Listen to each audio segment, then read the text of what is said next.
Hello बच्चों लोग and बच्चों लोग, क्या हाल चाल? एकदम बढ़िया। तो न्यूटन्स लॉ में मेरे प्यारे बच्चे लोग एकदम फोड़ रहे हैं और मैं भी पूरा एफर्ट देने की कोशिश कर रहा हूं कि कोई भी ऑनलाइन या ऑफलाइन का टीचर जो पढ़ा रहा हो उससे बेस्ट अंडरस्टैंडिंग आपको डेवलप करे।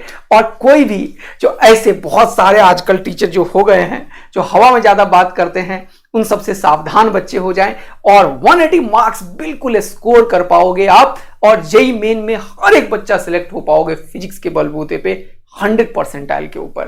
तो ये हमारी कोशिश है और इसमें हम बिल्कुल सफल होंगे क्योंकि खूब सारा मेहनत मैं कर रहा हूं। पूरा फिजिक्स में लगभग 6,000 to 7,000 सिर्फ फिजिक्स के क्वेश्चंस के ऊपर मैं काम कर रहा हूं। दिन रात लग के आप लोगों के लिए बहुत बढ़िया मेहनत हो रहा है। लास्ट 3-4 मंथ्स में हमने काफी क्वेश्चंस बना लिए हैं।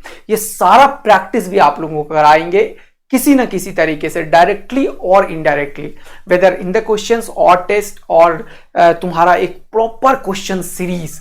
तो तुम लोगों के लिए बहुत मेहनत हो रहा है, रेडी हो जाओ और एक बहुत बढ़िया चीज आने वाला है, तुम्हें पता ही है।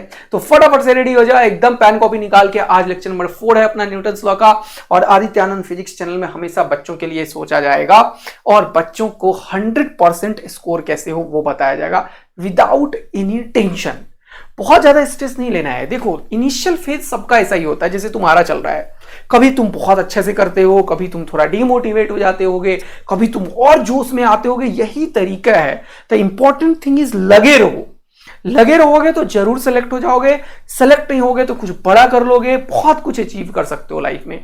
और ये जो छोटा मोटा ये फिजिक्स क्या है यार, बहुत आसान है। बेकार का लोग इतना हवा बना रखे हैं, ये कर लो वो कर लो। बिल्कुल सिंपल बनाओ, सिंपल बनाओ। देखो बेसिक अंडरस्टैंडिंग डेवलप करना होता है, फॉर्मूला वगैरह के पूरा तरीके से रिवीजन करना होता है और खूब सारे क्वेश्चंस कर लेना होता है। क्यों खूब सारे क्वेश्चन की प्रैक्टिस की रिक्वायरमेंट है?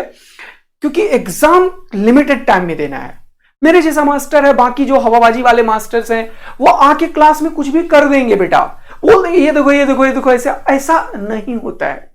जब टेम्परामेंट एग्जामिनेशन हॉल का होता है तो वो डिफरेंट होता है। तो आज भले ही तुम कम स्कोर किए हो, लेकिन तुम अगर बिल्कुल जो मैं बता रहा हूं कि शांतिपूर्वक अपने दिमाग को चिल रख के लगातार लगे रहोगे, सारे वेराइटीज को सीख लोगे तो तुम बहुत अच्छा कर सकते हो। तो अपने पे विश्वास रखो, लगातार करते रहो। कोई भी ऐसा क्वेश्चन नीट या जेईई मेन में नहीं आएगा जो मैं यहां पे नहीं कराया हूंगा, इसमें कोई डाउट नहीं है। लेकिन समय पे होना चाहिए सब कुछ। तुम्हारे प्रैक्टिस का टाइम भी मिलना चाहिए। सिर्फ फिजिक्स ही थोड़ी है जो पूरा का पूरा करते रहोगे। बॉटनी, जूलॉजी, केमिस्ट्री भी है, मैथ भी है, केमिस्ट्री भी है। अगर जेईई के बच्चे हो, नीट के बच्चे हो, तो तुम सबको फिजिक्स में 100 परसेंटाइल एकदम आएगा और 180 आएगा। लेकिन इसके साथ साथ मेरा ये भी दिमाग में रहता है कि एक बच्चा बाकी सब्जेक्ट भी तैयारी करता है। तो पता चला मैं 2.5-3 घंटे फिजिक्स ही पढ़ाता रहा पर डे, तो भाई बाकी सब्जेक्ट का क्या होगा? तो तुम्हें एनसीईआरटी भी 10-15 बार पढ़ने हैं, लाइन बाय लाइन केमिस्ट्री के ऊपर पूरा काम करना है क्योंकि कट ऑफ बहुत हाई जा रहा है। तो आप लोगों को खूब सारे मेहनत करने हैं मेरे दोस्त, तभी आप लोग सफलता प्राप्त कर पाओगे। तो इन सब चीजों को ध्यान में रखते हुए तुम मेहनत करते रहो, किसी का बात मत सुनो, अपने पे विश्वास रखो और जो कॉन्सिस्टेंसी है उसको अपनी लाइफ में एकदम से इनकलकेट करो। धीरे धीरे धीरे धीरे बहुत कुछ गेन करोगे। चलिए सर शुरू करते हैं लेक्चर नंबर 4। और आज आप application of first and second law की बात किए थे। लास्ट क्लास में आपने इक्विलिब्रियम के बारे में बात किया था जिसके कुछ क्वेश्चंस कराए। तो अभी इक्विलिब्रियम के कुछ क्वेश्चंस अभी बचे हुए हैं, उसको करेंगे, वेराइटीज देखेंगे और फिर सेकंड लॉ का एप्लीकेशन F बराबर ma के ऊपर अपन एंटर करेंगे। चलिए आ जाइए यहां पे। Calculate the tension T1, T2, T3 in the 3 threads. अब बड़ा ही सिंपल सा क्वेश्चन मैंने लिया है, धीरे धीरे लेवल अप करेंगे। जैसे यहां पे देख पा रहे हो तुम कि ये पॉइंट है। अब ये पॉइंट देखो, क्या तुम्हें नीचे जाता हुआ दिख रहा है, क्या हवा में उड़ता हुआ दिख रहा है, क्या लेफ्ट जाता हुआ है, क्या राइट जाता हुआ है? नहीं सर, ये तो रुका हुआ दिख रहा है। मतलब ये इक्विलिब्रियम में है। इसका मतलब इसके ऊपर नेट फोर्स 0 है। अब मैंने क्या क्या बोला कि इसका एफबीडी बनाओ। तो यहां पे अगर तुम देखोगे कि ये जो स्ट्रिंग है इसमें अगर T3 टेंशन ऊपर की तरफ दिखाया तो नीचे से भी T3 होगा और ये 4 kg का है तो 4 × 10 यानी कि 40 न्यूटन का फोर्स नीचे लगेगा। ये भी रुका हुआ है यानी कि T3 40 न्यूटन के बराबर होगा। तो तुम लिख सकते हो यहां से तुरंत से T3 = 40 न्यूटन। एक ज्ञान की प्राप्ति हमने कर लिया। अब जरा सा ऊपर आओ, इस पॉइंट को देखो, इसके इक्विलिब्रियम को कंसीडर किया तो तुमने T3 40 निकाल दिया। अब इस पॉइंट का इक्विलिब्रियम देखो, इस पॉइंट को मैं अलग करता हूं यहां पे, और इस पॉइंट पे क्या क्या हो रहा है। टेंशन फोर्स देखोगे तो मैंने कल क्या सिखाया, tension acts always away from the point. इस पॉइंट पे टेंशन क्रिएट करने के लिए इससे दूर लगेगा, इससे दूर लगेगा, इससे दूर लगेगा। तो जब इस पॉइंट को अलग करके तुम्हारे पास कोऑर्डिनेट सिस्टम ले लिया, अब तो इसको कैसे करेंगे वो देखते हैं। तो यहां पे पॉइंट ले लिया, ये वाला पॉइंट को यहां पे बना दिया, देखो ओके। ये वाला T2 लिखा हुआ है तो यहां पे T2 लिख दिया, ओके। ये वाला एंगल देखो y डायरेक्शन को इंडिकेट मैं कर देता हूं। अब यहां पे मैंने क्या किया, इसको y मान लिया, कोई दिक्कत की बात नहीं है तुम्हें? नहीं सर क्यों होगा दिक्कत। और इसको मैंने x मान लिया, कोई दिक्कत की बात नहीं है तुम्हें? नहीं सर क्यों होगा दिक्कत। अब देखो ये जो T2 है जरा ध्यान पूर्वक देखना, और इधर कितना है ये एंगल 37 डिग्री, इसका एक कंपोनेंट इधर होगा T2 cos 37। cos 37 मैं बार बार बताया हूं कितना होता है 4/5, तो हो जाएगा 4T2/5। देखो 4T2/5, और नीचे क्या होगा ये देखो T3 जिसका वैल्यू पता है 40 न्यूटन। T3 का वैल्यू कितना है 40 न्यूटन। तो अब y डायरेक्शन भी इक्विलिब्रियम में होगा और x डायरेक्शन भी इक्विलिब्रियम में होगा, तभी ये पूरा सिस्टम इक्विलिब्रियम पे होगा। ठीक, तो y डायरेक्शन को और कोई जा रहा है फोर्स नहीं, इसका एक कंपोनेंट इधर भी आएगा, इसे इधर लिख लो। क्या लिखोगे, T2, इसका ये वाला कंपोनेंट लिखो T2 sin 37। ओके चलो, और यहां पे देखो डायरेक्ट स्ट्रिंग के अलोंग ही होता है, तो ये इधर की तरफ ही है, कितना है T1। अब ये जो T1 है ये इसे बैलेंस कर रखा होगा, बात को समझना, ये दोनों एक दूसरे को बैलेंस कर रखा होगा और ये दोनों एक दूसरे को बैलेंस कर रखा होगा। तो ये वाला इसे बैलेंस कर रखा होगा, ये वाला इसे बैलेंस कर रखा होगा। बोलो मजा आया क्या, अच्छा लगा क्या, कोई दिक्कत? तो ये और ये बैलेंस हो गया, ये और ये बैलेंस हो गया, कहानी सेट हो गया। तो ऊपर वाला देखो 4T2/5 इज इक्वल टू 40। देखो यहां पे 4T2/5 इज इक्वल टू 40, यहां से बात समझ में आया। तो 4 से इसको कैंसिल आउट करो, 4 से 4 10 जा 40। T2 कितना हो गया 50 न्यूटन का, T2 कितना हो गया 50 न्यूटन का। ओके बोलो हाँ है ना, एकदम सही समझ में आ गया, कोई परेशानी की बात नहीं है। अगला बात ऐड करते हैं इसी में, चलो अगला बात इसी में ऐड करते हैं। अब ये जो T1 है इधर की तरफ, ये T1, ये T2 sin 37 के बराबर हो गया। ये जो T1 है वो इधर की तरफ T2 sin 37 के बराबर हो गया। तो ये जो है T1 वो कितना हो जाएगा, T2 sin 37 कितना हुआ जल्दी से बताओ 3/5, और T2 का वैल्यू कितना निकल गया 50 इंटू 3/5। अब ये 5 से 10 3 जा 30 न्यूटन हो गया। बोलो मजा आया क्या, जबरदस्त मजा आया क्या। तो ये हो गया T1 का वैल्यू 30 न्यूटन, T2 का वैल्यू 50 न्यूटन। बोलो मजा आया। तो ये दोनों चीज आंसर आ गया। तो T1 T2 T3, अब तुमने सीखा क्या, इंपॉर्टेंट ये है कि ऐसा अगर कोई भी क्वेश्चन आता है और ये रुका हुआ है तो हर एक पॉइंट इक्विलिब्रियम पे होगा। तो जैसे मैंने एक पॉइंट को सॉल्व किया है वैसे ही खूब सारे पॉइंट को तुम्हें एक एक करके सॉल्व करना होगा ध्यान से। ये बात अगर तुमने सीख लिया तो तुम समझो जंग जीत लिए, तब कोई भी क्वेश्चंस तुम टेकल कर पाओगे। कि यही चीज होता है स्किल्स डेवलप करना, आंसर निकालना बहुत आसान हो गया। तो T1 30 है, T2 कितना निकाल दिया था हमने, T2 50। तो 30 और 50 कहां दिख रहा है, यहां दिख रहा है, नहीं खत्म करो। 30 और 50 यहां दिख रहा है, नहीं खत्म करो। 30 और 50 यहां दिख रहा है, नहीं खत्म करो। 30 और 50 यहां है, 40 तो आया ही है, कौन सा T3 40, इसीलिए सब में रख रखा था क्योंकि ये इजी वे में आ गया था। तो इक्विलिब्रियम का एक वेराइटी ऑफ क्वेश्चन ऐसा है, इसके कॉम्प्लेक्स क्वेश्चन की तरफ बढ़ेंगे। चलिए इक्विलिब्रियम का सेकंड वेराइटीज ऑफ क्वेश्चंस की तरफ देखते हैं। जरा ये क्वेश्चन देखो, ये क्वेश्चन बहुत तरीके से बन सकता था, जरा देखना, बहुत इंपॉर्टेंट बात।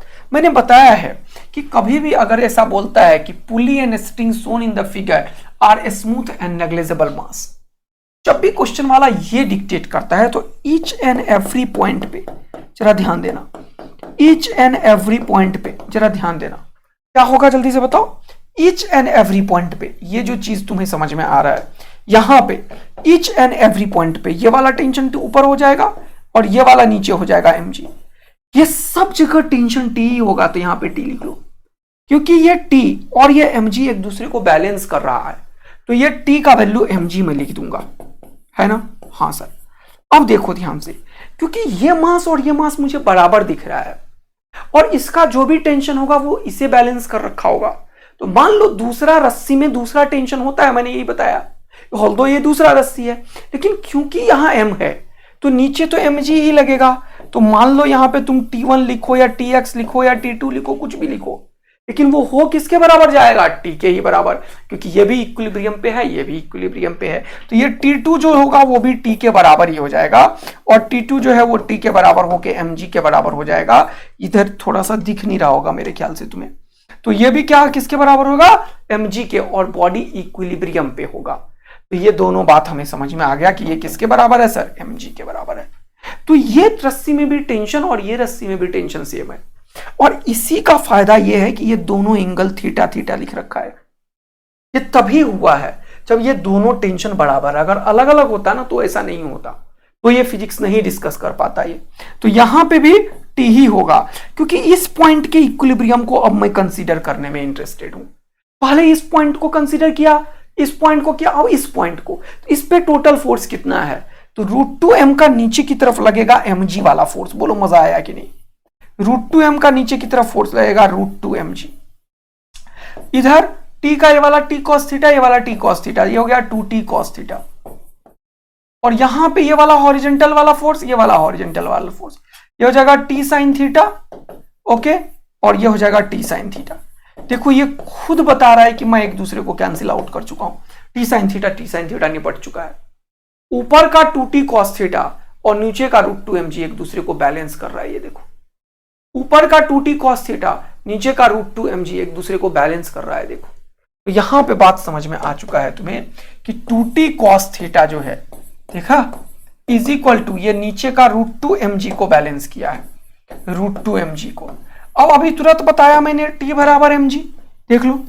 तो ये t और ये mg कैंसिल आउट हो सकता है खुपाच खुपाच? हाँ सर।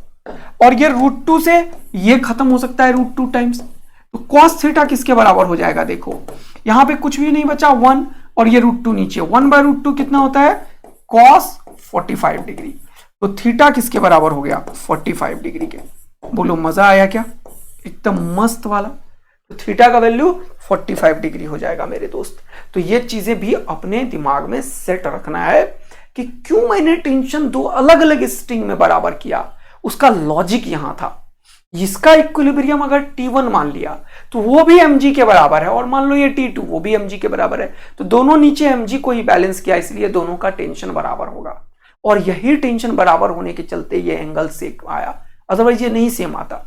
अगर ये क्वेश्चन वाला नहीं भी बोलता मुझे कि ये एंगल थीटा है, सीधा बोलता फाइंड द एंगल, तो भी हम अपने मन से ये चीज बोल सकते थे कि क्योंकि ये इक्विलिब्रियम पे दोनों बराबर बराबर फोर्स लग रहा है, तो यहां पे ये बाइसेक्ट कर रहा होगा परपेंडिकुलरी से, क्योंकि ये same equal amount of force ऐसे लगाया है। तो ये थीटा अगर नहीं भी लिखता ये, तो भी हम लिख सकते थे with the help of this logic. तो ये सब पॉइंट ही फिजिक्स है जो तुम्हें लंबे टाइम पे याद रखना इंपॉर्टेंट है, और नए क्वेश्चंस में इंप्लीमेंट करना इंपॉर्टेंट है। ओके, एकदम बढ़िया समझ आ रहा है। चलो अगला इक्विलिब्रियम के ऊपर वैरायटी को देखते हैं। जैसे ये क्वेश्चन बड़ा ही बढ़िया क्वेश्चन में से एक है, टेंशन का एक बेहतरीन यूज और एफबीटी का एक बेहतरीन यूज है। चला देखो, बोल रहा man of mass m stands on a frame of mass capital M। इस फ्रेम का मास है कैपिटल M और इस मैन का मास है m। ओके सर, बहुत बढ़िया। बोल रहा है pulls on a light rope. Light का भी मतलब होता है मासलेस, याद रखना। ऐसा कुछ लिख दिया, इसका मतलब क्या हुआ? वो भी हुआ मासलेस। ओके सर, कोई दिक्कत की बात नहीं है। बोल रहा है व्हिच पासेस ओवर अ पुली, एक पुली के ऊपर से पास हो रहा है, ठीक है ना। बोल रहा है the other end of the rope is attach to the frame. दूसरा एंड कहां पे अटैच है? एक फ्रेम से अटैच है। देखो, बोल रहा है for the system to be in equilibrium what force must the man exert on the rope. अब इस पूरे सिस्टम को इक्विलिब्रियम पे रोकना है। इक्विलिब्रियम मतलब नेट फोर्स 0 है, मतलब जितना नीचे वाला फोर्स होगा उतना ही ऊपर वाला फोर्स होगा। अब मैं इस फ्रेम सहित ये आदमी का एफबीडी बना रहा हूं, तो यहां पे देखो कौन कौन से फोर्स लग रहे हैं। जब यहां पे देखो एक रस्सी नीचे खींच रहा है, जब इसका एफबीडी बनाओगे तो इससे ऊपर एक फोर्स लग रहा है और ये रस्सी इसे लग रहा है, क्योंकि इससे अवे तुम्हें दिखना पड़ेगा और इससे अवे तुम्हें देखना पड़ेगा। देखो मजा आया। और नीचे इसका mg लिखना पड़ेगा तुम्हें। हाँ सर, बहुत ही बढ़िया। और इसका mg तुम्हें लिखना पड़ेगा फ्रेम का। बहुत बढ़िया। क्या ये दोनों बात तुम्हें समझ आया? अब ये एक ही रस्सी है देखो, और मैंने बताया एक ही रस्सी में अगर ये लाइट है, मासलेस है, तो एवरीवेयर टेंशन जो होगा वो क्या होगा, सेम होगा। तो ये भी टी होगा और ये भी टी होगा। ये दोनों 2t इसे बैलेंस कर रहा होगा। मजा आया? तो इसका जब तुम इस फ्रेम का जब तुम इक्विलिब्रियम देखोगे तो ये mg मिलके 2t को बैलेंस कर रहा होगा। देखो कितना आसान बना क्वेश्चन को। अब किसे तुम्हें लेना है एक्शन में वो बहुत इंपॉर्टेंट है। तो पूछा था क्या, रस्सी का tension, what is the force man exert on the रोप। तो मैन क्या कर रहा है, रोप के ऊपर एग्जर्ट करके टेंशन पैदा कर रहा है। ये बहुत इंपॉर्टेंट है वैरायटीज को समझना और अच्छे तरीके से इसको सीखना। ये mg मुझे लग रहा है बच्चों को दिख नहीं रहा है, तो इसको मुझे थोड़ा mg यहां पे, इस फ्रेम का mg यहां पे लिख देता हूं मैं, और इस मैन का mg यहां पे लिख देता हूं मैं। ओके सर, बहुत ही बढ़िया बात है। ओके दोस्त, तो ये हो जाएगा m plus m into g divided by 2। तो देखो इक्विलिब्रियम के वैरायटीज को कवर कर रहा हूं मैं। ओके, डन है। चलो अब थोड़ा बात को और आगे बढ़ाते हैं। अब एक दूसरा टाइप का क्वेश्चंस मैं देखना चाहता हूं जिसमें से स्ट्रिंग का भी मास हो। ये बहुत आसान है, ज्यादा लोड लेने की तुम्हें जरूरत नहीं है। जब ऐसा हो कि स्ट्रिंग का भी मास हो तो ये भी एक ब्लॉक की तरह होगा, बस ये डबल ए आर्मी वाला कॉन्सेप्ट है। याद कर लिया तुमने, सर ने क्या बोला कि रस्सी भी ब्लॉक है। तो क्वेश्चन कैसा हो गया जो कल कराया था, याद आया? अगर मान लो किसी ने बोला इस रस्सी का मास m है, इस रस्सी को भी ब्लॉक मान लेंगे अपन, तब तो कुछ क्वेश्चन में फर्क ही नहीं पड़ा ना। मान लेते हैं ये भी एक ब्लॉक है, ये रो, हाँ सर सही बात है, रस्सी भी ब्लॉक हो जाएगा। अरे मास है तो ब्लॉक की तरह ट्रीट कर लो, ऐसा ब्लॉक मान लो। हाँ सर बात तो सही बोल रहे हो आप, एक ऐसा ब्लॉक मान लो। हाँ सर बात तो सही बोल रहे हो आप, और एक नया रस्सी अपने मन से बना लो, मासलेस रस्सी। अरे वाह सर क्या बात है, मजा दिला दिया आपने क्वेश्चन में। आया बात समझ में? तो कभी भी अगर ऐसे मासिव चीज दे दे, ये जो है क्या है, मासिव रोप है, इस रस्सी का भी मास है, तो ये एक अलग कॉन्सेप्चुअल क्वेश्चन है, ध्यान रखना। लेकिन ये रुका हुआ दिख रहा है या चलता हुआ, दौड़ता हुआ, तुम्हारे घर जाता हुआ? रुका हुआ। तो बोल रहा a heavy block of mass m hangs in equilibrium at the end of a rope of mass small m and length l। अब इसका पूरा लेंथ दे दिया है और मास दे दिया है। तो फिलहाल तुम एक बात समझ लो कि जब भी कभी क्वेश्चन पूछे और ऐसा क्वेश्चन पूछे जैसा determine the tension in the rope at a distance x from the ceiling, तो मैंने क्या सिखाया था कल, जहां का टेंशन पूछे वहां से कट मार दो। तो यहां से x डिस्टेंस पे टेंशन पूछा, यहां से कट मार के एक दूसरा ब्लॉक बना लो। अरे यार सर क्या जबरदस्त कॉन्सेप्ट बताया आपने, कट मार के दूसरा ब्लॉक बना लो, कौन सा टेंशन हो रहा है तुम्हें? हाँ, कट मार के दूसरा ब्लॉक बना लो और एक स्ट्रिंग लगा दो। तो ये क्वेश्चन तो कल जो किया था वही क्वेश्चन हो गया। तो ये जो रोप है उसका जो मास दे दिया, इससे कोई फर्क पड़ा क्या? कल ये क्वेश्चन कराया था ना, एक ब्लॉक ऊपर दूसरा नीचे तीसरा नीचे, कैसे करोगे सॉल्व? वही हो गया। अब इस क्वेश्चन ने बोला x डिस्टेंस वाले पे टेंशन बताओ। तो एक्चुअल में यहां का टेंशन हमसे पूछा गया है, रियल क्वेश्चन में टेंशन कहां का पूछा गया है, इस जगह का टेंशन पूछा गया है। हम निकाल लेंगे तुरंत से, कोई दिक्कत की बात नहीं आएगी। अब पॉइंट ये है कि जहां का टेंशन है मैंने पूछा वहां से कट करो। कितनों को याद है जल्दी से बोलो तो कमेंट करके कि सर आपने बताया था जहां का टेंशन वहां से कट करके नीचे वाले को देखो। तो नीचे वाले का लेंथ कितना होगा बताओ मुझे। ये टोटल l है, ये x है, तो ये हो जाएगा l माइनस एक्स। अब ये m मास जो है ये l लेंथ का है, l लेंथ के रोप का जो मास है वो कितना है, m है। तो यूनिट लेंथ का मास कितना होगा, यूनिट लेंथ का m बाय l, और इसीलिए l माइनस एक्स का हम निकालना चाहते हैं, l माइनस एक्स का हम निकालना चाहते हैं। बात आ रही है समझ में? l माइनस एक्स का निकालना चाहते हैं। बहुत इंपॉर्टेंट लाइन, एक और क्वेश्चन दिमाग में आ गया अभी तुरंत। चलो, तो ये l माइनस एक्स का निकालना चाहते हैं। तो एक का अगर पता हो तो 10 का निकालने के लिए 10 से मल्टीप्लाई करते हैं। तो l माइनस एक्स लेंथ का मास कितना होगा, mass of l minus x length. क्यों नीचे वाले का निकाल रहे हो सर आप? क्योंकि मैंने बोला जहां का टेंशन निकाला उसे कट करो, तो ये लेंथ एक्चुअल में l माइनस एक्स वाला का ही मास होगा। वो हो जाएगा m by l into l minus x. ये एक कॉन्सेप्ट था जो तुम्हें सीखना बहुत इंपॉर्टेंट था। ये एक क्वेश्चन है जिसका कॉन्सेप्ट सीखना तुम्हें बहुत ही ज्यादा इंपॉर्टेंट है ना? हाँ भाई, साउंड ठीक हो गया ना? बताना मुझे यार, तुम्हारे लिए बहुत एफर्ट करना होता है, लेकिन यही है, बच्चों को जो बोले वो करेंगे यार, है कि नहीं? और तुम्हारे लिए एक ऐसा चीज करके रहूंगा ना मैं कि फिजिक्स में जो बच्चों को इतना सा भी दिक्कत हुआ है ना, वो खत्म हो जाएगा। और इस बार तुम्हें पता चल जाएगा कि तुम्हें क्यों आदित्य आनंद को फॉलो करना चाहिए था, क्योंकि तुमने आज तक जिसी का सेकंड अटेम्प्ट है, थर्ड अटेम्प्ट, वो कहीं ना कहीं तो कर ही लियो, लेकिन फिजिक्स में 180 लाने के लिए एक फोकस और number of questions with the help of some mentor चाहिए होता है। इसीलिए मैं जो वो मेंटरशिप प्रोग्राम ला रहा हूँ वो बहुत ही कम फ्यू स्टूडेंट्स के लिए लाऊंगा जो सीरियस स्टूडेंट होगा। तो इसीलिए मैंने बोला भी था तुम अपना सारा नंबर भर दो, उसमें तो भर देना, हो सकता है कोई कनेक्ट करे, लेकिन मैं उसे बहुत बहुत जल्द बहुत बढ़िया तैयारी में लगा हुआ हूं मैं कि जो चीज़ बोले वो कर पाए, ऐसे नहीं हवा में कुछ चीज़ हो जाएगा। तो इसीलिए मैं टाइम दे के ला रहा हूं, लेकिन यस, आप लोगों का कोर्स प्रॉपर टाइम पे होगा, जनवरी 15 से पहले होगा, और उसके बाद सिर्फ मल्टीपल रिवीजन एंड टेस्ट होंगे, और ये बहुत अच्छे से ख्याल रखा जाएगा कि फिजिक्स के साथ साथ बॉटनी, जियोलॉजी, केमिस्ट्री, और फिजिक्स के साथ मैथ और केमिस्ट्री बच्चा कैसे कर रहा है। तो हर एक तरीके के बच्चा जो मेरे से जुड़ा हुआ है उसको रत्ती भर भी दिक्कत नहीं आने देंगे, जो चीजों को लगातार सीखता जा रहा है, ठीक है ना। और टेस्ट पेपर में भी बहुत मेहनत हो रहा है, 6-7 लोग हमारे साथ जुड़े भी हैं जो बहुत बढ़िया काम कर रहे हैं, मेरे से ज्यादा मेहनत कर रहे हैं वो लोग, तो एकदम हम बेहतर कर ही लेंगे बच्चों, एकदम मस्त रहो, आने वाला है, धुआं धुआं होने वाला है।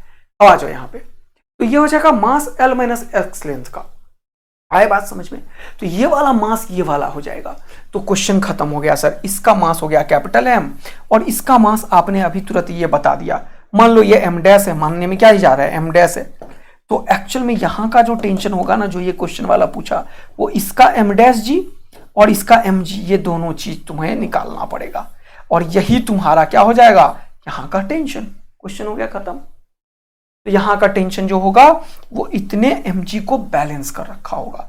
तो क्या हो जाएगा आंसर फाइनली, जरा सा बताना मुझे कि टेंशन इज कैपिटल mg, हाँ कैपिटल mg, और ये वाला देखो ये m डैश इंटू जी, और m डैश का वैल्यू क्या है, ये सारा, तो लिखोगे क्या, plus mg into l minus x और divided by l। This is the final answer of the question. देखो कितना मजा आया, कर लोगे। अब अगर किसी को रत्ती भर भी दिक्कत है तो दोबारा देखो इसे, वीडियो को शांतिपूर्वक देखो। तो ये mg यहाँ पे है कैपिटल mg, यहाँ पे है कैपिटल, ये दोनों स्मॉल वाला है, नहीं होगा, और यहाँ mg है, यहाँ mg है, यहाँ l minus x by L x है, बाय एक्स वाला नहीं है, बाय l वाला है, तो आंसर सेकंड हो जाएगा। अब ये पेज जो नीचे लाया है उसको बताता हूं। अब इसी क्वेश्चन में अगर मैं तुमसे ये पूछता कि find the force applied on the roof, यहां पे पूछ लेता मैंने, force applied by the on the roof due to these blocks and rope, तो ये दोनों नीचे है, तो यहां का टेंशन पूछा, इसका मतलब तो इसे कट करना पड़ेगा। बोलो मजा आया क्या, जहां का टेंशन उसे कट करना पड़ेगा। तो ये टोटल अब ये यहां से यहां तक है, तो दोनों मिलके स्मॉल m ही तो है, और ये मिलके कैपिटल M ही तो है, तो ये कैपिटल mg और ये दोनों मिलके स्मॉल mg। आंसर क्या हो जाएगा, यहां का टेंशन इस जगह पे जो होगा रूफ पे, टेंशन जो रूफ पे होगा वो कितना होगा, capital M plus small m into g. बोलो मस्त मजा आया क्या, देखा कैसे क्वेश्चंस की वैरायटी को हम चेंज कर सकते हैं तुरंत से, और तुरंत से कुछ भी बना सकते हैं। बोलो मेरे दोस्त, तो इस बार मैंने तुमसे ये नहीं पूछा x फ्रॉम द सीलिंग, मैंने पूछा determine the tension in the rope at a distance L from the ceiling, यानी कि at a distance 0 from the ceiling, बढ़िया वर्ड नहीं है, determine the tension in the rope at a distance को हटाना पड़ेगा, ठीक है ना। इसको इंग्लिश को चेंज कर देता हूं मैं, एट अ डिस्टेंस को हटाना पड़ेगा। Okay sir, at a distance x नहीं, ठीक है, at the ceiling, determine the tension in the rope at the ceiling, इस पॉइंट पे हमें निकालना है, तो आंसर ये हो जाएगा, निकाल लोगे। अब तुम्हारे लिए क्वेश्चंस खूब सारा कराया मैंने, एक बढ़िया क्वेश्चन तुम्हारे लिए लेकर आया हूं, पढ़ना। इसमें लगभग मैं सारे ऑप्शंस इसके ट्रू हैं या 2-3 ट्रू है, तो मोर देन 1 करेक्ट ऑप्शन है ये।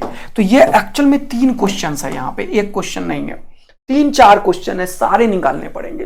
तो अभी तुरंत जो ऊपर मैंने बताया कि ये पॉइंट रुका हुआ दिख रहा है, इसका इक्विलिब्रियम कंसीडर करना, ये पॉइंट दिखा हुआ है, इसका इक्विलिब्रियम कंसीडर करना, ये मैं हिंट दे रहा हूं, और फिर इस क्वेश्चन को सॉल्व करना। तो ये टाइम लगेगा 5, 7, 10 मिनट, तो देना और फिर मुझे कमेंट करके जरूर बताना कि सर आपने जो किया था वो हमने किया है। एक बच्ची आज बोल रही थी सर आज होमवर्क क्वेश्चन नहीं देते हो। देखो एक ही होमवर्क क्वेश्चन में 4 क्वेश्चन होमवर्क है, करके आना, नेक्स्ट क्लास में इसका सॉल्यूशन बताऊंगा। टाइम लगेगा, थोड़ा सा आराम से करना, देख देख के करना, T1 का कंपोनेंट्स वगैरह करना। और इसको जब लोगे तो उसमें ये भी आएगा, वो भी ध्यान रखना। तो फोर्स ऑन द बॉडी का प्रॉपर ख्याल रखना, mg का ख्याल रखना, horizontal force and so on. और जहां से छोटा है, यहां से छोटा है, तो यहां से इधर की तरफ बढ़ना। तो हिंट दिया है, इसको टैकल करना। तो इक्विलिब्रियम पे अभी चीजें खत्म नहीं हुई है, अभी बहुत वैरायटी धीरे धीरे आता चला जाएगा। लेकिन आप लोगों को कुछ क्वेश्चंस हमेशा करते रहना है, वो वाला जो बुक भेजा है मैंने उससे, और हमेशा लगातार रहना है। मैं फिर से डीपीपी भी भेज रहा हूं, 7 डीपीपी 70 क्वेश्चंस का, उस पर भी काम कर रहे हैं, राइट। और मैं इसीलिए चाहता हूं कि ये जो मैं पढ़ा रहा हूं तुम्हें, इसमें क्वेश्चंस थोड़ा और चाहिए तुम्हें। इसीलिए वो टेस्ट सीरीज और वो मेंटरशिप वाले में लगभग 10,000 से ज्यादा क्वेश्चंस है, और भी क्वेश्चंस की आवश्यकता होगी तो हम तुम्हें प्रोवाइड कराएंगे। वो बहुत बेस्ट सिलेक्शन वाला चीज ला रहे हैं बहुत जल्द। आ जाओ, अब अपन एप्लीकेशन ऑफ सेकंड लॉ पढ़ने वाले हैं। तो एप्लीकेशन ऑफ सेकंड लॉ में मैंने बताया था तुम्हें कि हमने देखा है rate of change of momentum force होता है, और वहां से इंपल्स भी निकाला था। तो अब ये जो न्यूटन सेकंड लॉ है, यहां से हमने एक चीज सीखा, अगर मास कांस्टेंट है तो F बराबर, वैसे तो पढ़ा है dmv/dt, है कि नहीं, याद है कि नहीं तुम लोगों को? हाँ सर बहुत अच्छे से याद है, ये कैसे भूल सकते हैं। अब ये mdv/dt भी काफी यूजफुल फॉर्मूला है, और प्लस vdm/dt भी काफी यूजफुल फॉर्मूला है।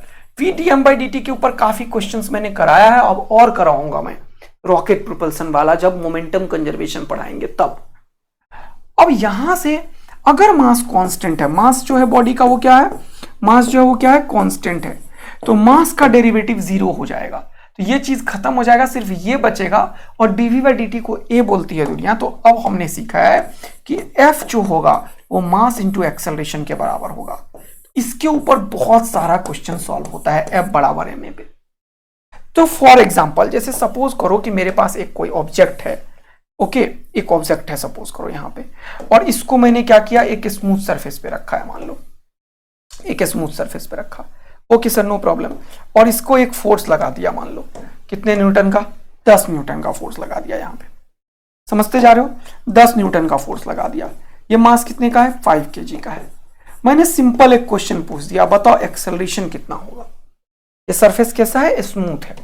अभी जब तक मैं फ्रिक्शन नहीं लाऊंगा तब तक ये अंडरस्टूड होगा कि बिना बोले भी सरफेस कैसा होगा, स्मूथ होगा। तो तुम बोलोगे इसके ऊपर F एक्सटर्नल कितना है, 10 न्यूटन का है, यही बोलोगे, हाँ सर। और इसका जो एक्सेलरेशन होगा वो F/m के बराबर होगा। अब ये F कितना है, 10 का, m कितना है, 5 का, तो ये 2 मीटर पर सेकेंड स्क्वायर। बहुत आराम से तुमने क्वेश्चन को सॉल्व कर लिया होगा। लेकिन यही क्वेश्चन मैं अभी तुरंत तुम्हें देने वाला हूं। इसी को मैंने क्या किया, यहां पे कॉपी किया, और ऐसे ही 3 क्वेश्चन और बनाऊंगा मैं।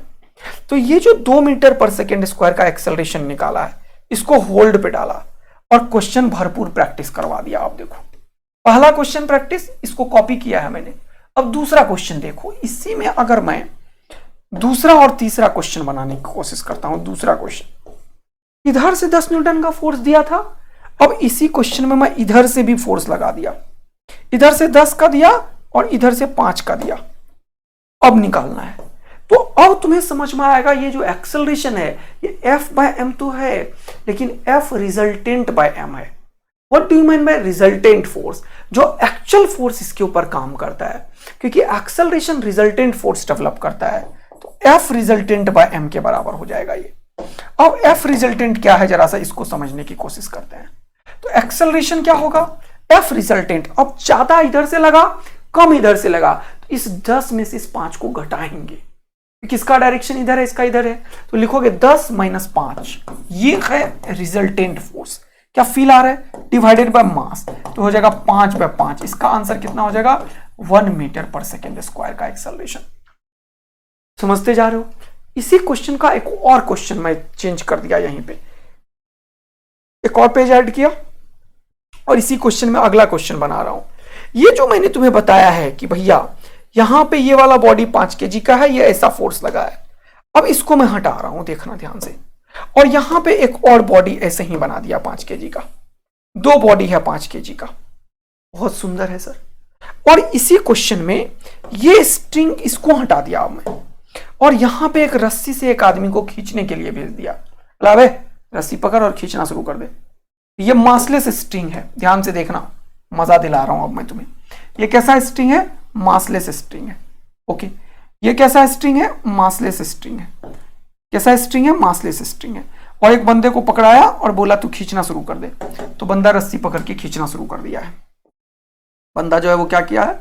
रस्सी पकड़ के खींचना शुरू कर दिया इधर की तरफ, ये इधर जाए जा रहा है टिक डम करके। दोनों 5-5 kg का है। अब मेरा क्वेश्चन है find the tension in this string, find the tension in this string. अब ये क्वेश्चन कैसे सॉल्व होगा? ये बिल्कुल वैसा ही सॉल्व होगा जो पहले बताया था मैंने तुम्हें। इसको क्वेश्चन को सॉल्व करने का वही तरीका है। मैंने बताया था एक कॉन्सेप्ट कि सिस्टम किसे मानोगे, याद है तुम्हें? कॉन्सेप्ट क्या बताया था? What about the system. अगर मैं मोर देन वन ब्लॉक्स है, इसमें कितनों को मैं एक मान सकता हूं, क्वेश्चन ये है। तो याद आया क्या बोला था? हम उन सबको एक मान सकते हैं जिसका एक्सेलरेशन सेम हो। जिस सबका एक्सेलरेशन सेम हो उसे हम एक मान सकते हैं। हम उन सबको एक मान सकते हैं जिसका एक्सेलरेशन सेम हो। क्या तुम्हें पता है? यही चीज बताया था। अब कोई भी बंदा जो इधर खींच रहा है, तो अब तुम मुझे बताओगे कि ये और ये जो रस्सी से कनेक्टेड है, इसके बीच में रस्सी ऑलवेज टाइट होगा, तो ये जितना दूर जाएगा उतना ही दूर ये भी जाएगा। हाँ सर। तो उस डिस्टेंस को अगर डिफरेंशिएट करोगे तो वेलोसिटी निकलेगा, और उसे डिफरेंशिएट करोगे तो एक्सेलरेशन निकलेगा। एक बहुत बढ़िया कॉन्सेप्ट यहां से मिलके आ रहा है कि हमें पता कैसे चलेगा कि जितने से ये जा रहा है उतने से ये इधर जाएगा। इसे बता कौन रहा है? इसे एक बहुत अच्छा चीज बता रहा है जिसे दुनिया बोलती है स्ट्रिंग कॉन्स्ट्रेंट। अगर लेंथ बीच में जो है उसका लेंथ फिक्स्ड है, वो चेंज नहीं हो रहा है, तो जितना ये चलेगा उतना ही ये चलेगा। ये बात की गारंटी दिया इसने। अब rate of change of x velocity होता है, तो एक्स दोनों का सेम है तो वेलोसिटी भी सेम होगा, और वेलोसिटी का डिफरेंशिएशन एक्सेलरेशन होता है। तो अगर दोनों का वेलोसिटी सेम है, उसको डिफरेंशिएट किया तो दोनों का एक्सेलरेशन ही सेम होगा। सिमिलर कॉन्सेप्ट को मैं एक तुरंत से एक और बढ़िया तरीके से समझा सकता हूं, जरा देखने की कोशिश करना। सपोज करो ये एक एग्जांपल कोट करता हूं मैं यहां पे। फुली ब्लॉक सिस्टम पढ़ा रहा हूं मैं, टेंशन मत लो, लेकिन मैं बात कर रहा हूं पता कैसे चलेगा कि एक्सेलरेशन सेम होगा मैग्नीट्यूड वाइज। जैसे सपोज करो ये मास m1 है, ये m2 है, इसके ऊपर धरती माता का फोर्स लगेगा नीचे m1g, और इसके ऊपर नीचे लगेगा m2g।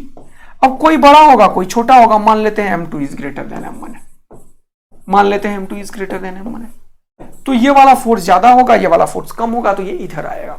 और फिर से मेरा क्वेश्चन ये है कि अगर मान लो ये वाला ब्लॉक नीचे जा रहा है a एक्सेलरेशन से, तो ये किधर जाएगा? तो ये जब तुम खींचोगे तो इनके बीच का जो भी रस्सी होगा, और वो जितने से इंक्रीज करेगा, ये वाला जो भी रस्सी है वो उतने से डिक्रीज करेगा। बोलो हाँ है ना? अगर ये x नीचे आएगा तो ये x ऊपर जाएगा, और x का डिफरेंशिएट करोगे तो वेलोसिटी निकलेगा। अगर ये v से नीचे आ रहा है तो ये v से ऊपर जाएगा, क्योंकि लेंथ फिक्स है इन दोनों के बीच का, और इसे दुनिया बोलती है स्ट्रिंग कॉन्स्ट्रेंट। डिटेल में पढ़ाऊंगा मैं क्या, स्ट्रिंग कॉन्स्ट्रेंट। लेकिन ये बोल कौन रहा है? दोबारा से देखो, ये सी कहां चला गया? आ जाएगा, रुको अभी। तो ये बात समझना बहुत इंपॉर्टेंट है कि हम अगर बोलते हैं कि इसको अगर एक हैंग किया हुआ बॉडी, इसको अगर हम रिलीज करते हैं रेस्ट से, ये जितने से नीचे जाएगा ये उतने से ही ऊपर जाएगा। इसको किसने बताया मुझे? किस फिजिक्स ने मुझे ये बात बताया कि ये जितने से नीचे जाएगा उतने से ऊपर जाएगा? उसने length of the string is fixed, उसने बताया मुझे कि स्ट्रिंग जो है वो क्या है, फिक्स्ड है। इसको बोलते हैं स्ट्रिंग कॉन्स्ट्रेंट, इसको स्ट्रिंग कॉन्स्टेंट बोलते हैं। आया समझ में? कॉन्स्टेंट रिलेशन इसे बोलते हैं क्योंकि इसके बीच का रस्सी ना बढ़ रहा है ना घट रहा है, इलास्टिक रस्सी नहीं है इसके बीच का, इसीलिए ऐसा हो रहा है। अगर इनके बीच में ऐसा कुछ भी होता तो ये नहीं होता। Although string constant separate 2 lecture में हम पढ़ा रहे होंगे, तुम्हें पूरा एक एक चीज महसूस करा के पढ़ाएंगे, ठीक है ना। ओके सर, गॉट इट, बात समझ में आया हमें, बहुत बढ़िया। अब थोड़ा पॉइंट को और आगे बढ़ाने की कोशिश करते हैं, जरा देखना। अब इसका एफबीडी बनाएंगे अलग तरीके से, इसका एफबीडी बनाएंगे अलग तरीके से, और फिर इसको सॉल्व करेंगे, जो कि पुली ब्लॉक सिस्टम में सॉल्व होगा। क्वेश्चन अभी यहां पे कि क्या इन दोनों को हम एक माने या नहीं माने, तो यस, इन दोनों को हम एक मान सकते हैं। क्यों? क्योंकि ये जितना लेंथ चला उतना ही लेंथ ये चला। उसको डिफरेंशिएट करो, अगर ये x चलता है सपोज करो, तो ये भी x ही चलेगा। हाँ सर, x को डिफरेंशिएट करो तो वेलोसिटी निकलेगा, इसको डिफरेंशिएट करो इस x को, तो ये भी क्या देगा, वेलोसिटी देगा। वेलोसिटी को डिफरेंशिएट करो, क्या देगा, एक्सेलरेशन देगा। क्या देगा, एक्सेलरेशन देगा। अगर ये इधर ए से जा रहा है तो ये भी इधर ए से जा रहा है। और जब तुम श्योर हो जाओ कि हर एक ब्लॉक का एक्सेलरेशन सेम है, तो उन सबको एक मान सकते हो। तो क्वेश्चन है एफ रिजल्टेंट कितना है इस क्वेश्चन में सर, तो एक्सेलरेशन निकालोगे तो एफ रिजल्टेंट इन दोनों के ऊपर देखो कितना है, इन दोनों को एक सिस्टम की तरह मान लेंगे अपन। तो एफ रिजल्टेंट कितना है, 10 न्यूटन का, और मास टोटल लेना पड़ेगा। तो अब तुम्हें यहां पे मैंने फॉर्मूला सिखाया कि F resultant divided by mass total से तुम्हें डिवाइड करने से कॉन्सेप्चुअली तुम क्वेश्चन को सॉल्व कर लोगे तुरंत। तो ये 10 डिवाइडेड बाय 5 और 5 10, तो एक्चुअल में ये 1 मीटर पर सेकेंड स्क्वायर का एक्सेलरेशन से ये बॉडी जाएगा, ये भी जाएगा, ये भी जाएगा। लेकिन क्या ये क्वेश्चन है, क्वेश्चन है यहां का टेंशन। तो मैंने क्या बोला, जहां का टेंशन निकालना वहां से कट मारो। तो अब फिजिक्स क्या बोलेगा वो देखना। फिजिक्स बोलेगा ये एक मास था जो एक स्मूथ सरफेस पे पड़ा हुआ था, यहां पे एक बंदा ने कट मारा, और कट मारने के बाद ये जो स्ट्रिंग है ग्रीन कलर का ही है, यहां पे एक टेंशन मैंने पूछा, यही क्वेश्चन था। अब क्वेश्चन है कि इस ब्लॉक को ये जो 1 मीटर पर सेकेंड स्क्वायर का एक्सेलरेशन है वो कौन प्रोवाइड कर रहा है, बताओ मुझे। वो यही रस्सी तो प्रोवाइड कर रहा है, इसने तो इसे खींचा है, और ये इस रस्सी पे टेंशन क्रिएट किया, उस टेंशन के चलते ये 5 kg वाला खिंचाना शुरू हुआ। महसूस करो फिजिक्स को, यही है फिजिक्स, बेसिक अंडरस्टैंडिंग से ही बनता है डिफिकल्ट क्वेश्चन। यहां पे ये जो टेंशन है वो हमें निकालना था टी क्वेश्चन वालों ने। आखिर ये टी जो है ये 5 kg वाले बॉडी को 1 मीटर पर सेकेंड स्क्वायर का एक्सेलरेशन पैदा किया। तो मैं इसमें इक्वेशन लगाऊंगा, ये जो टेंशन है वो मास इंटू एक्सेलरेशन के बराबर होगा, हो जाएगा 5 न्यूटन का टेंशन। तो एक्चुअल में टेंशन यहां पे कितना लग रहा होगा, 5 न्यूटन का। अब ये बराबर बराबर दे रहा हूं, 10 दे रहा हूं कैलकुलेशन आसान करने के लिए। अब जरूरी नहीं है हमेशा तुम आधा कर दोगे, ओ सर ने बताया था 10 का लगाते हैं तो बीच में 2 ब्लॉक होता है तो 5 होता है। अरे नहीं नहीं नहीं, ये मास पे डिपेंड कर रहा है, देख रहे हो ना, टेंशन जो है वो मास इंटू एक्सेलरेशन है मेरे भाई, ये मास पे डिपेंड कर रहा है। ये 5 kg का है तो 5 होगा, अगर ये 2 kg का तो 2 × 1 2 न्यूटन का फोर्स हो जाता। तो कॉन्सेप्चुअली ग्रो करना है हमें, राइट। तुम्हें ये समझ में आया सिस्टम किसे मान सकते हैं, सिस्टम मतलब 2-3 को एक कर सकते हो क्या, आंसर है यस। कब, जब उसका एक्सेलरेशन सेम हो। अब ये जो कुछ कॉन्सेप्ट पढ़ा है इसके ऊपर 1-2 क्वेश्चन करते हैं, फिर आएंगे इसी जगह पे, फिर से हम ये समझने की कोशिश करेंगे कि ये तो हो गया, लेकिन इसको सॉल्व कैसे करेंगे। तो इसको सॉल्व करने का तरीका ढूंढेंगे अपन और काफी कुछ करेंगे। लेकिन उससे पहले मैं तुम्हें बताता हूं कि कोई भी क्वेश्चन को न्यूटन सेकेंड लॉ में कैसे सॉल्व कर सकते हो तुम, क्या पॉइंट्स होंगे। तो एक्सेलरेटिंग ऑब्जेक्ट अगर है तो इसमें तुम क्या करोगे, सबसे पहले बॉडी का स्केच बनाओगे जो कल पढ़ाया था, हाँ सर। फिर वही चीज आइसोलेट करोगे सिंगल ऑब्जेक्ट का, ड्रॉ करोगे एफबीडी जो कल बताया था। एफबीडी कैसे बनाते हैं जल्दी बताओ, force on the body draw करके। एफबीडी में क्या करते हैं जल्दी से बताओ, फोर्स हमेशा all external forces acting on it, ये ऑन वर्ड बहुत इंपॉर्टेंट है यहां पे, ठीक है। और फिर क्या करते हैं, जितने भी फोर्सेस हैं उनको 2 डायरेक्शन में ब्रेक कर देंगे। यस, फिर be sure include all the forces acting on the chosen body, तो जो भी ऑब्जेक्ट अंडर कंसिडरेशन है उस पे।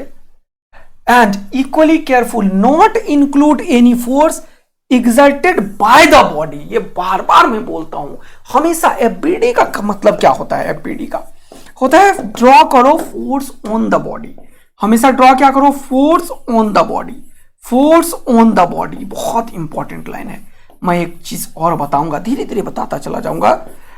नॉट बाय द बॉडी, ये दोनों मैं बार बार लिखता हूं, नॉट बाय द बॉडी, हमेशा क्या लिखना है, force on the body, not by the body, ठीक है ना दोस्त। On the same, on the some other body, तो ये जो है एक बॉडी दूसरे पे एग्जैक्ट करता है फोर्स, तुमने देखा है हमेशा, लेकिन वो नहीं इंक्लूड करना है, इसीलिए लिखा carefully not include any force exerted by the body on some other body. करेगा वो, लेकिन उसे नहीं लेना है, होता रहेगा लेकिन वो कंसीडर नहीं करना है। Sum of the force may be unknown, T1 मान लो और अलजेब्रिक सिंबल से उसे डिनोट कर दो, और इतना करने के बाद चूज करो कोई भी कोऑर्डिनेट सिस्टम और x और y को अलग करके अप्लाई कर दो इक्वेशंस। कौन सा, एफ एक्स नेट या resultant is equal to mass total into acceleration in the direction of x, ये निकालो। यानी कि x डायरेक्शन का फोर्स रिस्पॉन्सिबल होगा x डायरेक्शन के एक्सेलरेशन के लिए, y डायरेक्शन का फोर्स रिस्पॉन्सिबल होगा y डायरेक्शन के एक्सेलरेशन के लिए। बोलो मजा आया। एंड z डायरेक्शन का जो एक्सेलरेशन होगा z का, वो रिस्पॉन्सिबल होगा z डायरेक्शन के एक्सेलरेशन के लिए। बोलो मस्ती भरा गेम आया, जीवन का मस्त वाला मजा आया, तो जल्दी से y टैप कर दो, आग लगा दो, दिल बरसा दो मेरे दोस्त। तो अब क्वेश्चन की प्रैक्टिस करते हैं। पहला क्वेश्चन ये रहा आपके सामने, सिमिलर क्वेश्चन जो अभी तुरंत बताया वैसा ही, ये 7 kg या 5 kg का है और स्मूथ सरफेस पे रखा है, तुमने 6 न्यूटन का फोर्स लगा दिया, एफ कितने का है, 6 न्यूटन का। तो ये जितने से धक्का खाएगा उतने से ये खाएगा, ये तो अटैच है एक दूसरे से, तो ये दोनों को हम एक सिस्टम मान सकते हैं। तो ये दोनों का एक्सेलरेशन अगर ए है तो ये ए कैसे निकलेगा, ये निकलेगा F resultant divided by M total. F resultant कितना है, 6, और ये कितना है, 7 और 5 12, तो ये हो जाएगा 1/2 मीटर पर सेकेंड स्क्वायर। बोलो मजा आया क्या। अब पढ़ो क्वेश्चन को, बोला 6 Newton is applied on the heavier mass, the force on the lighter mass is. ये नहीं पूछा मैंने, आसान चीज मैं नहीं पूछ रहा, मैं पूछ रहा हूं इन दोनों के बीच का जो नॉर्मल रिएक्शन है वो बताओ। इसी इंग्लिश का दूसरा नाम है, अगर कोई दूसरा इंग्लिश पूछता है तो इसका दूसरा इंग्लिश क्या हो सकता है, find the normal reaction force applied bye 5 kg on 7 kg। इन दोनों का आंसर सेम होगा, लिख देता हूं, find normal reaction force, normal reaction force applied bye, सही चल रहा है ना यार साउंड बॉन्ड, हाँ, applied by 5 kg on 7 kg। इन दोनों का आंसर सेम होगा। बोला हैवियर मास, बोल रहा the force on the lighter mass, मतलब ये लाइटर मास को कितना फोर्स लगाया, कौन लगाएगा बताओ तो जरा, 7 kg वाला ही लगाएगा। और न्यूटन थर्ड लॉ से ये जितना इसको लगाएगा उतना ही ये इसे भी लगाएगा, यही तो सिखाया था, तो अब जहां का फोर्स लगना है उसे काट दो। अब इसका मैं हमेशा आगे वाले का मैं बनाता हूं, एफबीडी ध्यान देना, जिसपे एक ही फोर्स एक्ट करे वो बनाता हूं। ऑल्दो किसी का भी एफबीडी बना के ये फोर्स निकाला जा सकता है, क्योंकि according to Newton third law दोनों फोर्स सेम है। ये जितना इसके ऊपर एक्शन करेगा उतना ही ये इसके ऊपर रिएक्शन कर रहा होगा, लेकिन मैं हमेशा इसको सॉल्व करना पसंद करता हूं। ऐसा क्यों सर, वो बताता हूं। जैसे मान लो हमने 7 kg को सॉल्व किया, सपोज करो हमने किसको सॉल्व किया, सपोज करो 7 kg को, ये क्या कर दिया मैंने सॉल्व किया किसको, 7 kg को, ये 7 kg वाला है, और ये छुटकी वाला किसे, छुटकी वाला नीचे लिख देता हूं, छुटकी वाला कौन सा है, 5 kg का। अब ये दोनों जो है वो सरफेस पे बैठा हुआ है, कोई दिक्कत नहीं है, ये भी है और ये भी है। जब 7 kg को मैं सॉल्व कर रहा हूं ना, इसके ऊपर 6 न्यूटन का फोर्स इधर से लगाऊंगा और एक दूसरा जो नॉर्मल रिएक्शन है वो इधर से लगाऊंगा। देखो दो फोर्स लगाना पड़ेगा, लेकिन जब 5 kg वाले को सॉल्व करूंगा तो सिर्फ नॉर्मल ही है जो इसके ऊपर एक्ट कर रहा है, और यही नॉर्मल और ये नॉर्मल दोनों बराबर होगा। तो अगर 7 kg को सॉल्व करोगे तो भी आंसर आएगा, कैसे, 6 newton minus normal is equal to acceleration इसका जो भी होगा, और क्योंकि दोनों अटैच था तो ये दोनों 1/2 मीटर पर सेकेंड स्क्वायर के ही एक्सेलरेशन से जा रहा है। इसका जो एक्सेलरेशन है 5 kg का वो भी 0.5 मीटर पर सेकेंड स्क्वायर ही है, हाफ को 0.5 बोलते हैं बेटा, हाफ को 0.5 बोलते हैं। तो मैं इसे सॉल्व करना पसंद करूंगा। डबल ए आर्मी किसे सॉल्व करेगा जल्दी बताओ? डबल ए आर्मी इसे करेगा सॉल्व, क्योंकि ये एक ही बार में सॉल्व करके देगा। करके देखो, normal is equal to 5 into acceleration, ये निकलेगा इस बार 5 इंटू एक्सेलरेशन 0.5, तो पॉइंट उड़ाओगे तो यहां पे 10 हो जाएगा, और 5 2 10 और 2 से ये कैंसिल आउट हो गया 2.5 न्यूटन। तो एक्चुअल में इसके ऊपर 2.5 न्यूटन का ही फोर्स लगा है। और यहां से भी निकलेगा क्या सर? क्यों नहीं, निकाल के देखो। इस पे ऊपर डेफिनेट कितना है देखो, 6 माइनस नॉर्मल जो अभी पढ़ाया था, और डिवाइडेड बाय मास कितना 7। ये किसके बराबर है? एक्सेलरेशन कितना है? 0.5 मीटर पर सेकेंड स्क्वायर का। या 1/2 लिख लो, 1/2 लिखना है 1/2 लिख लो। चलो अब ये हो गया 7, ये हो गया 12 माइनस 2n, तो ये माइनस 2n इधर कर लिया, और ये हो गया 7 और ये हो गया 12, इसको इधर किया इसको इधर किया, तो 12 में से 7 गया, कितना बचा? 5। तो n किसके बराबर हो गया? 5/2। सॉल्व कर लो, टेंशन मत लो। ये भी 2.5 metre per second square, sorry Newton ही देगा, 2.5 न्यूटन ही देगा। तो इसे भी सॉल्व किया जा रहा है और इसे भी, लेकिन बेस्ट क्या है मेरे दोस्त? बेस्ट क्या है मेरे दोस्त बताओ मुझे, कौन तुम पसंद करोगे सॉल्व करना? ये पसंद करेंगे सर सॉल्व करना हम, ये वाला जो सीधा आंसर एक बार में निकालेगा। तो जब भी बहुत सारे मल्टीपल ऑब्जेक्ट इस तरीके से होंगे, तो वैसे केस में इसके ऊपर हम काम करके क्वेश्चन को सॉल्व करेंगे। देखते जा रहे हो, सीखते जा रहे हो, मजा आता जा रहा है। तो आंसर क्या हो गया? 2.5 न्यूटन।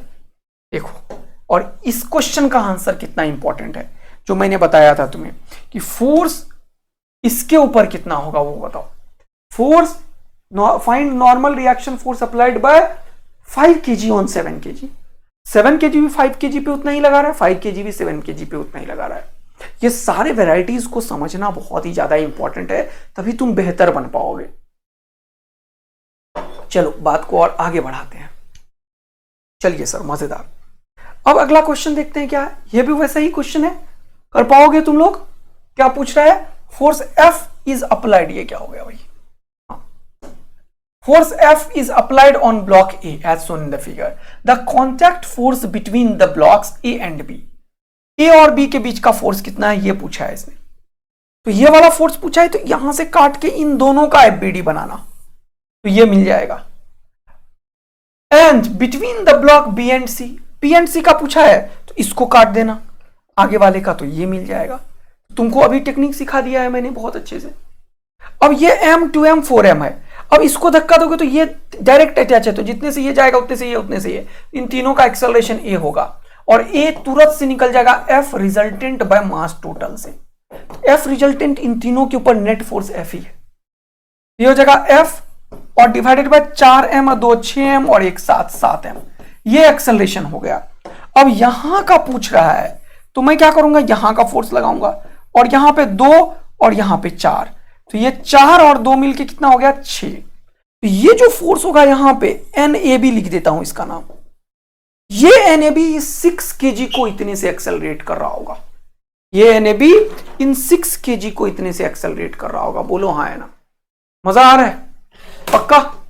देखो तो कितना हो गया, आंसर करो इसको जल्दी से।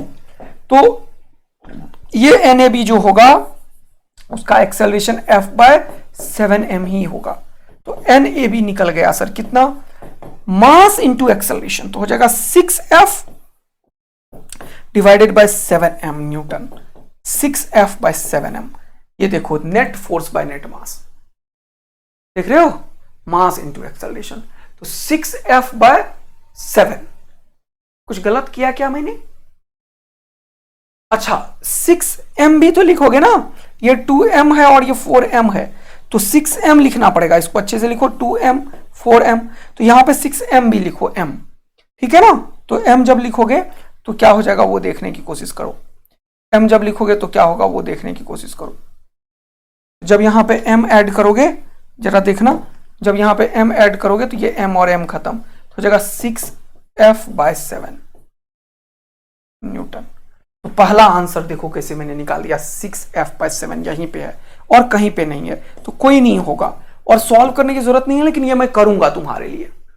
अब मैंने पूछा B एंड C, तो इसको काटो, देखो मैं हमेशा जो बता रहा हूं वो सीखो। इसको काटो मतलब आगे वाले का, यहां से डायरेक्ट एक ही ब्लॉक के ऊपर डायरेक्ट आंसर आएगा, बी एंड सी, है ना। तो ये कितने का है, 4m का है, और इसको एक्सेलरेशन कितना मिल रहा है, f/7m। ये एक्सेलरेशन सबको मिल रहा है। इस बार जो हो जाएगा नॉर्मल बी एंड सी के बीच का, वो कितना होगा, मास इंटू एक्सेलरेशन, हो जाएगा 4m डिवाइडेड बाय f/7m। ये देखो कितना इंटरेस्टिंग बात समझ में आया, mm खत्म, आंसर हो गया 4f/7। ये हो जाएगा 4f/7। B is the final answer of the question. बोलो मजा आया क्या, अच्छा लगा, सुंदर लगा, बेहतरीन। ये देखो 6f/7 और 4f/7, ये हो जाएगा हमारा केस। चलो बात को और आगे बढ़ाते हैं, थोड़ा क्वेश्चंस की वैरायटीज को चेंज करते हैं। अभी धक्का देने वाला था, अब खींचने वाला हो गया।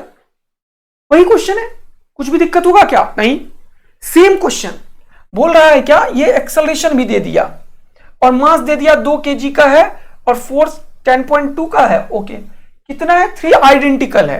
तो ये 10.2 का थोड़ा सा लफड़ा दे रहा है मुझे, क्या नहीं, रहने तो क्या फर्क पड़ता है 10.2 का। तो ये जितने से खींचेगा उतने से ये भी जाएगा, उतने से ये भी, सबका एक्सेलरेशन सेम होगा। तो हमेशा पहले नेट एक्सेलरेशन निकाला करो F net divided by M net से, एम नेट या एम टोटल से। एम टोटल कितना है, 6, और एफ कितना है 10.2, तो 10.2 डिवाइडेड बाय 6। इसको कैंसिल आउट, इसको ऐसे ही रहने देते हैं, अभी लफड़ा नहीं पालते हैं, रहने दो। अब पूछा क्या, बोल रहा है with an acceleration of 0.6 metre per second square. अच्छा ये थोड़ा सा खतरनाक क्वेश्चन है, रुको थोड़ा सा इसको आसान बनाता हूं। पहले मैं एक कॉपी कर लिया मैंने क्वेश्चन को, और इसको मैं नया क्वेश्चन बनाता हूं। ये एक लाइन को ही हटा रहा हूं मैं, विद एन एक्सेलरेशन को हटा रहा हूं, अदरवाइज ये दूसरा क्वेश्चन बन जाएगा। रुक जाओ, अभी मैंने कॉपी किया है, ये रहेगा क्वेश्चन, ठीक है। इसको लाइन को मैंने डिलीट किया, छोटा बना रहा हूं क्वेश्चन को पहले, फिर बड़ा बनाऊंगा। बोल रहा है then what is the tension in newton in the string between the block B and सी।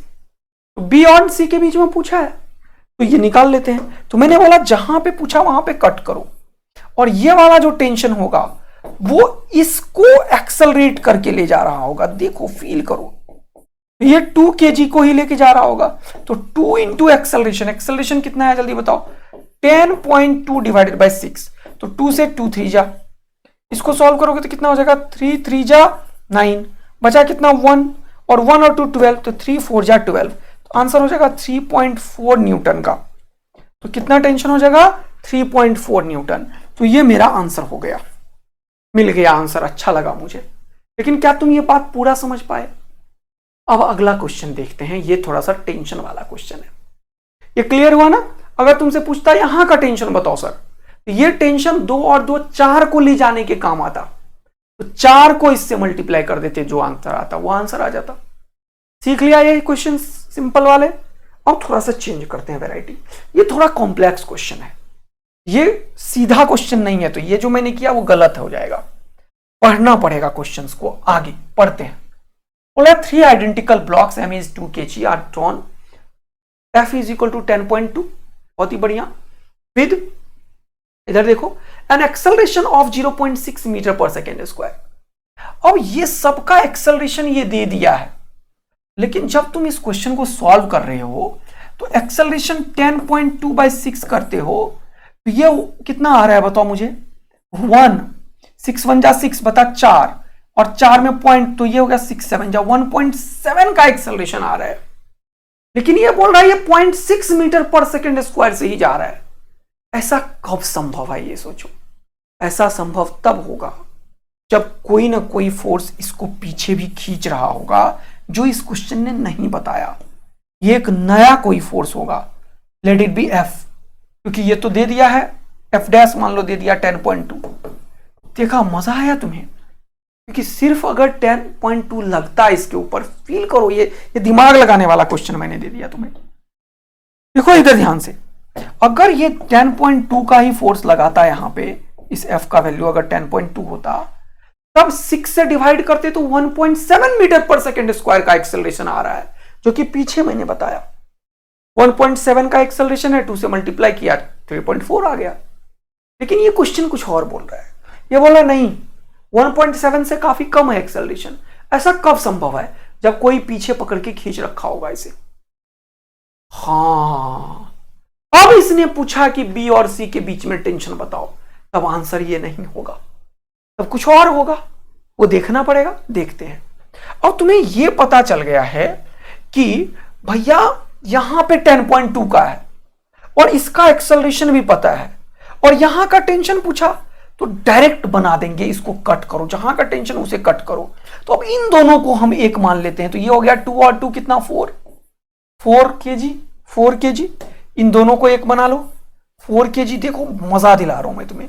इधर 10.2 से जा रहा है और इसका एक्सेलरेशन है 0.6 मीटर पर सेकेंड स्क्वायर, और इधर का जो ये टेंशन है वही तो पूछा है तुमसे। तो ये बिना निकाले भी मैं सॉल्व कर सकता हूं इस क्वेश्चन को, और यही क्वेश्चन में पूछा। तो इस बार इक्वेशन क्या बनेगा? 10.2 - 2, this is the net force by net mass is 4 और दिस इज द एक्सेलरेशन कितना 0.6। आया मजा? ये कितनों को समझ आया? जल्दी से टाइप कर दो सर, हम डबल ए आर्मी है। हमें एकदम मजा आ जाता है फिजिक्स में सर, क्योंकि यहां का टेंशन ही निकालना है और इसने नेट एक्सेलरेशन बता दिया, तो मैं क्यों लफड़ा पालूं? फिर मैंने यही का टेंशन निकाल दिया फिर सीधा, है ना। लेकिन ये फील करना बहुत इंपॉर्टेंट था। कोई फोर्स पीछे भी लग रहा होगा, तो कोई अगर इसका एपीटी बनाएगा तो गलत कर देगा, क्योंकि ये अभी नहीं आता हमें। ये निकाल सकते हैं हम, ऑफ कोर्स तीनों में 6 में निकाल सकते हैं। ये 10.2 - f/6 वो भी 0.6 के बराबर होगा, क्योंकि सब 0.6 से ही जा रहा है। मजा आया? 6 4 जा 24, तो ये हो गया 2.4 इज इक्वल टू 10.2 - t। तो ये t जब इधर आया तो हो गया 10.2 - 2.4। तो ऐसे केस में ये हो गया 8 और ये कितना हो गया 7.8। देखो मजा आया? 7.8 न्यूटन। आंसर क्यों नहीं आया? कहां पे पूछा? बी एंड सी के बीच में, और ये एक्सेलरेशन कितना दिया 0.6 का। तो बी एंड सी के बीच का जो टेंशन होगा वो कितना हो जाएगा 10.2 - t is equal to mass into a. तो मेरा सही आंसर भैया 7.8 ही आंसर आएगा। इस क्वेश्चन को थोड़ा सा दिक्कत हुआ होगा, मेरा आंसर सही निकल गया है 7.8। तुम भी एक बार चेक कर लेना, मैंने जो किया है वो बिल्कुल सही है। 7.8 बना दिया मैंने इसे और इसको टिक कर दिया। वैसे एक बार लिख देता हूं, तुम कैलकुलेशन चेक कर सकते हो। लेकिन क्या कॉन्सेप्चुअली तुमने देखा कि ये जो कहानी दे दिया कि 3 identical block of mass 2 kg are drawn with the force of F 10.2 newton with an acceleration of 0.6 meter per second square on the frictionless or smooth surface, then what is the tension in the string between the block B and C?